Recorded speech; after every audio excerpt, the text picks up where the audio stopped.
Now when it comes to the Kaaba, the main point that we try to communicate is the following.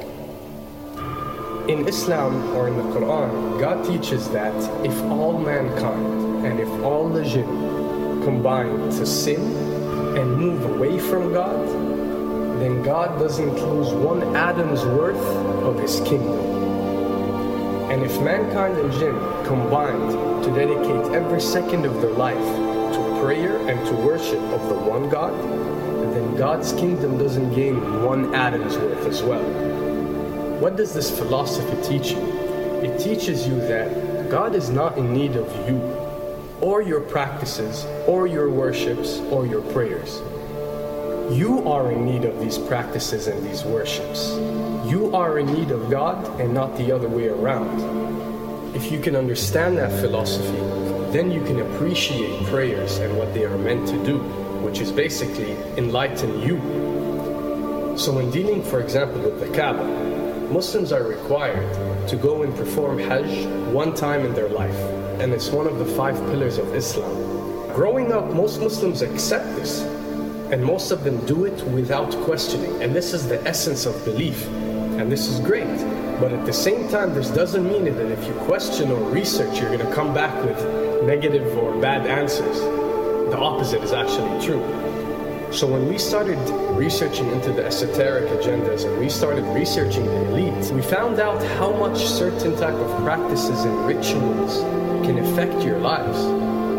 So when we went and placed this on Islam, we developed an even deeper respect for this religion and a far deeper respect for God and the creator of us. So when you go to the Kaaba and you circle around it 7 times, the essence of this worship is not that you are worshiping a stone, or that you are worshiping a house, or that you are worshiping a Kaaba. The Kaaba is merely the focal point or the centerpiece that all Muslims have to unite and focus their energy and prayers towards in a practice that is actually worshiping God.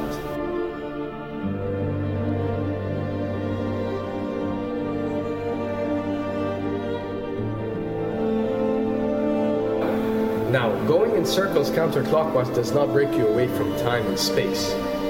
But the fact that the energy of the Kaaba is the strongest energy on earth and it flows counterclockwise, by you flowing in correlation with this energy, you are uplifting yourself.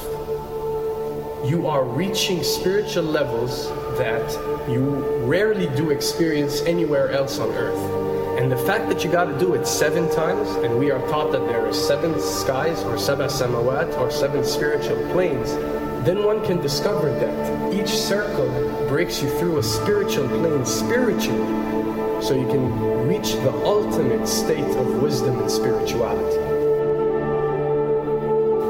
Does this mean that only Muslims can reach this level? Does this mean that if you're not Muslim, you give up or you reject this information? Not at all. In essence, any one of you, regardless of what your faith is, if you are dedicating your worship and your journey to the one and only Creator and not anything created, then you are on a righteous path.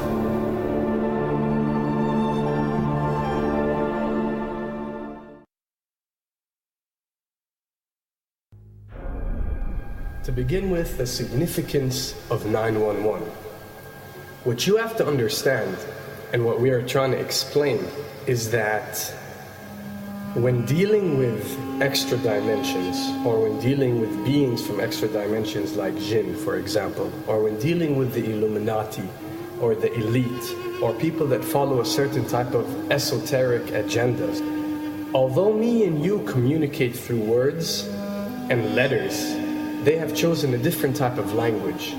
And this is a cross-boundary type of language. This is a language that goes across the boundaries, understood by all. And this is the language of numbers and shapes. And this is why whenever you do research about these groups, you'll find out that they practice something called sacred numerology and sacred geometry. What does this mean? It means that each number is given a meaning. Each shape is given a meaning. A meaning is communicated whenever a shape is presented or a number is presented by these specific groups. I'm not talking about random people or random groups. We're talking about specific groups that follow this type of agenda. When numbers are used, it signifies a certain type of meaning. When shapes are used, the same is followed. So, in their definition, in a numerological sense, 10 is the Alpha and the Omega, or the God. 11 is a step above God. 101 is a step above God. 911 or 911 is the skipping of God. It is the ultimate challenge. It is going from number 9, which has a specific meaning, to number 11 without going through 10. It's skipping God. So it's no coincidence that this event that we call 911 today took place on 911. It is the ultimate challenge. So now that we understood what 911 means, what other practice do we do that deals with 911? Calling a number whenever you are in an emergency. Now, creating an institution that helps people whenever they are in need of help and whenever they are experiencing an emergency is fine. There's nothing against it. There's no religion, there's no logical person on earth that will tell you this is wrong. But when you understand how sinister that these elite are and the way they work on a level that's way beyond what you think. So the fact that when you're experiencing an emergency or when you are in need of help, you have to pick up a phone and dial 911, which is the ultimate numerological definition of skipping God, then you'll understand how these people work.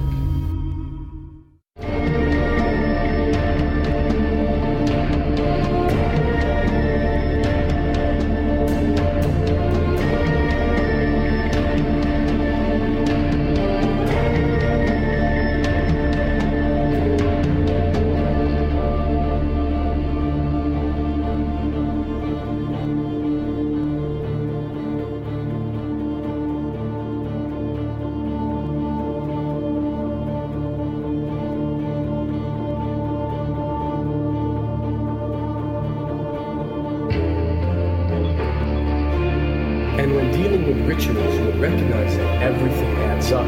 For something to be a ritual, everything has to be in place, everything has to be perfect.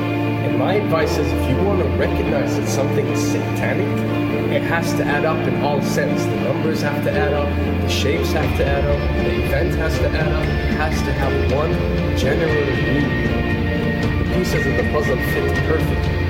That's when you recognize when something is ritualistic or satanic.